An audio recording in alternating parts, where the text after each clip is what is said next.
everybody. We are about halfway through this series, How to Get Your Relationship Back on Track.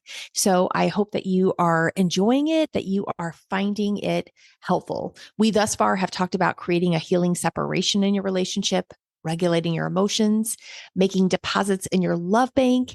And today we are going to find the hidden dream. So John Gottman uncovered that many seemingly trivial and frustrating issues are deeply rooted in your most profound and meaningful dreams, hopes, desires, things that you want for your individual life and the life that you share together. And sometimes we get gridlocked. We come head to head with maybe some competing desires and interests. And we feel that our dream is at stake when the other person is maybe wanting something else. And we might just become flooded, overwhelmed, and then we aren't able to really listen and explore options and deepen understanding of the other person and what their dream is. And then we don't become very good at sharing our dream. And we may not even be aware there is actually a hidden dream that we're fighting about. We may just think that we're fighting about the television or a vacation or buying a new car, whatever it is. There's always something more to it than that. So if you find that you and your partner are perceiving each other's positions on reoccurring issues as irrational, unreasonable, unnecessarily inflexible, or entirely incomprehensible, you are not alone. If you do that, though, it will likely lead to feelings of betrayal, disrespect, hurt, isolation, or a general sense of detachment. And that's why we want to be able to deepen understanding so that we can move past gridlock. And the only way to do this is to uncover the hidden dreams and to really talk about what it is that we're actually talking about. So I love this quote from Dr. John Gottman. Very insightful. He says, acknowledging and respecting each other's deepest, most personal hopes and dreams is the key to saving and enriching your marriage. I find this is really hard for couples to do. It seems sometimes that they just don't care what the other person's dream is, but I know deep down, they probably do. They just feel maybe that what they want is being threatened or they're not feeling heard. And so we kind of can show up selfishly, maybe a little superior to the other person, and we're not really listening. But if you slow down and ask yourself, do I care about this other person's dreams, hopes, desires? Is it important to me? And am I sharing my biggest hopes, dreams, and desires in a way that is non-judgmental? Good questions to ask. So there is a connection between unfulfilled dreams and gridlock conflicts in a relationship.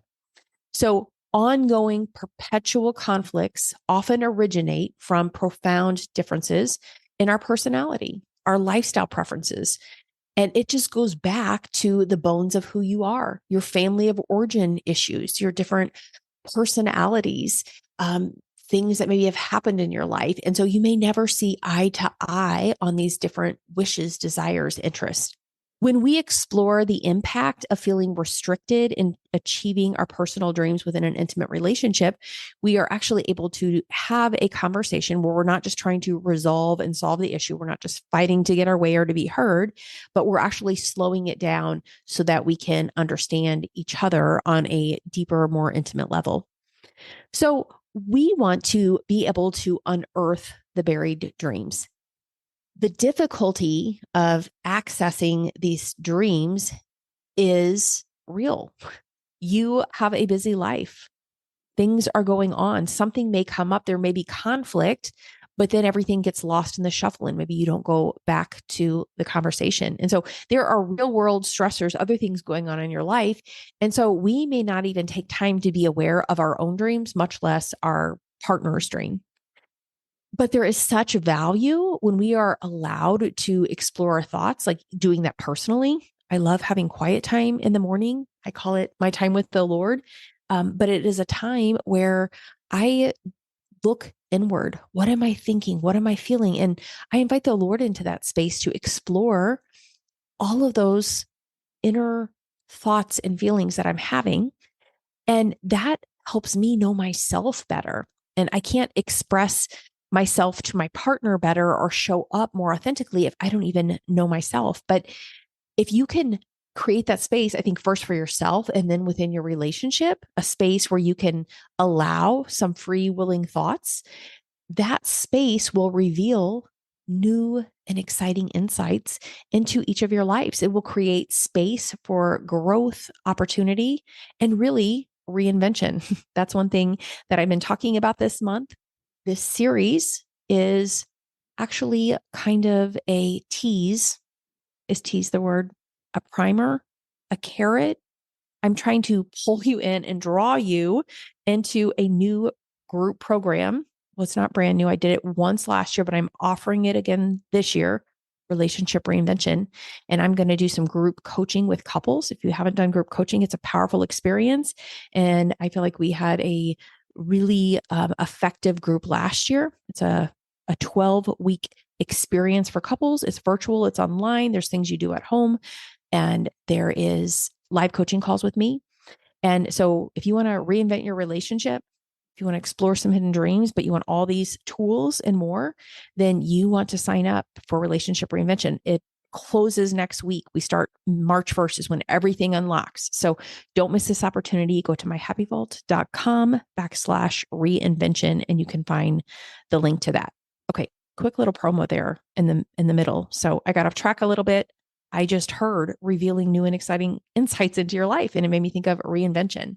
So it is really important to have open communication so that you can overcome these gridlocked issues and understand each other's hopes, aspirations, and life goals better. And so I encourage you in the promptings of John Gottman to become a dream detective. I encourage contemplation of the buried dreams within the gridlocked issues. So rather than just thinking this is an obstacle in our relationship, it's causing division and it's standing in the way of us being closer, maybe look at that gridlocked issue as an opportunity. It's an opportunity to discover and understand one another more. It's supposed to be there. It is valuable. It's not in the way. It is just a prompt to push a little bit further than the way you've been looking at the problem. It's important to understand how unaddressed wishes contribute to the relationship dynamic. And it's time, if you're stuck in gridlocked and there is hurt ensuing, it is time to shift that dynamic a little bit. And it doesn't mean that the issue will go away, that all of a sudden you would see eye to eye. No, no, no. That is not the goal, to change the other person and have them come to your way of seeing things. With a gridlocked issue, it is acknowledging that we may never see things the same way, that this may be an issue till our dying day. But the goal becomes that we don't get gridlock, that we are not getting stuck and hurt because of our different desires and wants. So you want to be able to explain your position without criticizing the other person, right? And to understand this a little bit more, you can go back to episode 40, where we talk about creating a healthy separation. They have their thoughts and feelings. You have your thoughts and feelings, and we can create space on the table for all of those. There's space for different perspectives. Being able to advocate for clear communication without blaming the other person is imperative if you want to find the hidden dream. And so it is so important to focus on what your needs and wants are when there is a disagreement, so that you are expressing those to the other person rather than judging them. And I think also emotions are going to come up. We went a lot into that on episode 41 about regulating your emotions, but being able to soothe each other, give each other the space to self-soothe, is going to help regulate if things get too emotional when you're talking about a gridlocked issue. Being able to acknowledge the stress of gridlocked and the importance of emotional regulation. Very important. And that way you can take breaks as needed with the goal of maintaining productive communication. And that's where I'd recommend the process of feeling, FEEL, find the emotion, experience it, explain it, and let it go, which we did talk about somewhat in episode 41, as well as many other episodes here. And that is the work we do inside many of my coaching groups. It's foundational work. So I think another thing, as we are looking for the hidden dream, it is being able to accept that you will have some of these unsolvable problems to your until your dying day. And it's okay. Nothing is wrong with you. Every relationship is going to have some problem, but just acknowledge that reality. When we can acknowledge that reality, it really changes the course of everything. We exhale and we're no longer playing tug of war and fighting against the other person. John Gottman refers to this as declawing the issue so that you can deepen understanding, then you are able to move toward a compromise. But your compromise is a decision you make together. It's a way you can honor each one of you, the core need, the core dream. How can we find a way to honor both of those? And sometimes we have to get creative and think outside of the box so we can come up with some temporary solutions. And then we can find times to reevaluate those solutions that we've come up with and decide if we like them. What do we want to do as things move along? So I want to give you a few examples of some couples that I have seen, and I'm going to give them some fictitious names so that I can share their story with you. But one of the clients was John and Maria, is what we'll call them, and they had a great gridlock issue over relocation. John was a very steadfast individual. He liked consistency, and he'd been working in a stable job in their hometown of Jefferson City, Missouri for quite a while. And he really valued the security and sense of community that his job and hometown provided. Maria, on the other hand, she had dreams of pursuing a career beyond the confines of their current location. She was envisioning a future with more opportunities for professional growth and new experiences in a different, larger city. So you can see here, there is a clash of hidden dreams. John's hidden dream revolves around a desire for stability, security, and a strong sense of community. And Maria's hidden dream is centered on professional growth, career development, and the excitement of new experiences in a different environment.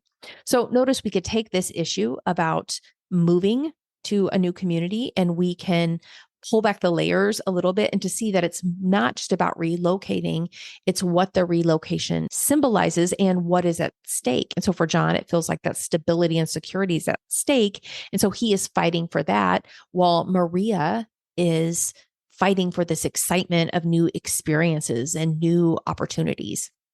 So in approaching this issue, it was really important for them to have open communication, slow it down a little bit so they could understand one another, that they could articulate their hidden dreams and not just get caught up on the subject of relocation, and that eventually they would be able to compromise and find alternative solutions. Maybe there were more choices than just A, relocate, or B, stay put. Maybe there were some hybrid jobs that would provide a little bit of both, online opportunities. And so they, Maria was open to exploring some of these alternative options. And some of it may be putting some things on a timetable. So another thing John and Maria did is they considered a compromise city that offered a balance between stability and career growth. They looked at some other options of what those other cities could be and maybe how far away they were.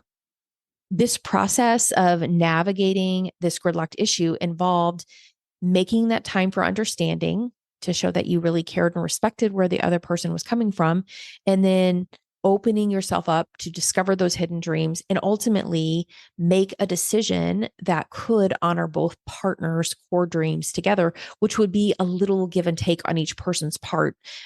Each person wouldn't get exactly what it is that they want, but if they were willing to work together and find a compromise that they both liked, that was going to work better rather than one person giving in and then resenting the other person, right? So you could get your way, but is that really going to create the connection that you want? You want to be able to talk about an issue, fight about an issue like you like the other person and that you are concerned about what is important to them.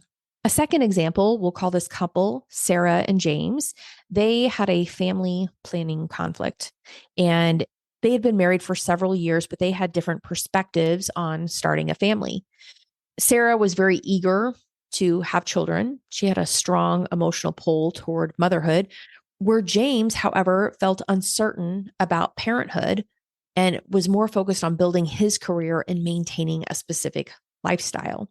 And so they had to approach this where they were able to engage in open conversation about their individual dreams and fears related to family planning. And so they had to defer judgment. They had to defer trying to persuade and convince the other person so that they could really create a safe space to explore all of the fears, hopes, and dreams. And for Sarah, the hidden dream revolved around fulfillment through motherhood, nurturing a family, creating a strong sense of togetherness. And James' hidden dream was centered around career success, financial stability, and maintaining a particular lifestyle that he wanted. And as they were able to talk about this and understand more of those hidden dreams, they could then explore some timelines for starting a family and some compromises that could align with both of their priorities and aspirations. And so it's really important if you want to deepen intimacy in your relationship that you are increasing this sense of deeper understanding of the hidden dream. And I'm going to leave you with one last example of the couple. We'll call them Alex and Taylor. And they had a gridlocked issue over household responsibilities. Alex really valued a clean and organized home, and she just wanted this sense of peace and order. And Taylor, on the other hand, preferred a more relaxed approach to household chores, prioritizing personal time and relaxation. And so both of them worked full time, and Alex would find herself frustrated that Taylor was not as invested in taking care of the home and prioritizing that during their free time. So Alex's hidden dream is rooted in a sense of peace, desiring a well-organized and tidy living space that reflects control and order. And Taylor's hidden dream focused on personal flexibility and the freedom to pursue individual interests without feeling overwhelmed by chores. So both of their dreams, both of their desires are good things. It is just figuring out how to honor both of them without conflicting with the other person. So to be able to understand what it was that they wanted from the other person in this situation, in this case, Alex was probably wanting Taylor to honor this desire for a peaceful environment the same way she did. But he just didn't see it the same way. But he could understand the same way that he valued the flexibility and personal relaxation. She did value this, and that actually helped her relax more so that she could be present. And they could work out some compromises that she would be available to relax and watch TV with him. If he could step it up a little bit and spend some time helping clean the house. And she could also acknowledge that this was important to her. It wasn't necessarily, the right thing to do. It wasn't that she was right and Taylor was wrong. But she could do some things knowing that, hey, this is something that's important to me and that I value. And so who better than me to do it? So in summary, I want to just reflect on a few key points here that every relationship will have some problem that feels unsolvable. It will rear its head until its dying day. And underneath that gridlocked issue, there are hidden dreams. And when we can learn to deepen understanding, have calm conversations, then we are able to unearth the hidden dream and we are able to navigate the issue in a way that hurt does not ensue, that we don't get stuck in hurt and disappointment and frustration because we're no longer trying to change the other person, but then we're finding a way to honor and support one another in pursuing their dreams, which is going to involve some level of compromise. And so this is part of the work that we do inside Relationship Reinvention. It is the work that I do with all the couples that I work with. And so, final call here on the podcast. If you want to join me for that, the enrollment will be closing soon. We're going to unlock all of that March 1st. So thank you guys for listening today. I hope that you are enjoying this series. And I will see you next week when we talk about how to be a better listener. See you then. Bye. If you enjoyed this podcast, I would love to help you take this concept and apply it. Join me in Clarity and Courage, my cost-effective coaching program for Christian women. Each month, receive the tools you need to apply the concepts and grow. We will meet on a live coaching call where you can ask me anything. Plus, you get access to the worksheet workshop where you can have conversations with other women just like you. Learn more and sign up at myhappyvault.com/Clarity and Courage.